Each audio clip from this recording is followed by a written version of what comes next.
অস্থায়ী বসস্ট্যান্ড পাল্টিছি স্থায়ী মদভার। জিলা প্রশাসন, জিলা পুলিশ, পৌর পরিষদ নিরবদ্রষ্টা।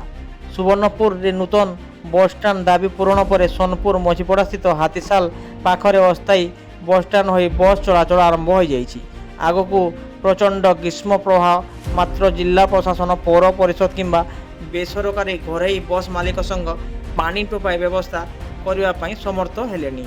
ରାତିରେ ଅନେକ ରାତ୍ରି ବସ୍ ଯାଉଛି, ମାତ୍ର ଅସ୍ଥାୟୀ ବସ୍ଷ୍ଟାଣ୍ଡ ଭିତରେ ଚାଲିଛି ମଦର ଆସର। ଅସ୍ଥାୟୀ ବସ୍ଷ୍ଟାଣ୍ଡ ଭିତରେ ଅନେକ ମଦ ବୋତଲ ଦେଖିବାକୁ ମିଳୁଛି। ଅସ୍ଥାୟୀ ବସ୍ଷ୍ଟାଣ୍ଡରେ ସୁବର୍ଣ୍ଣପୁର ଜିଲ୍ଲା ପୋଲିସ ଆରକ୍ଷୀ ଅଧୀକ୍ଷକ ରାତି ତମାମ 2 ଜଣ ପୋଲିସ ମୁତୟନ କରିବାକୁ ଜନସାଧାରଣରେ ଦାବି ହେଉଛି।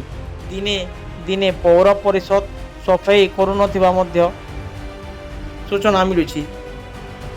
ଥଣ୍ଡା ପାଣି ବ୍ୟବସ୍ଥା ସହିତ ଗୋଟିଏ ରେଷ୍ଟ ସେଡ୍ ଓ ନିର୍ମାଣାଧୀନ ଶୌଚାଳୟ କାମ ଶୀଘ୍ର ସମ୍ପୂର୍ଣ୍ଣ ହୋଇପାରିଲେ ବସ୍ଷ୍ଟାଣ୍ଡକୁ ଦୂରଦୂରାନ୍ତରରୁ ଆସୁଥିବା ଯାତ୍ରୀ ଉପକୃତ ହୋଇପାରିବେ।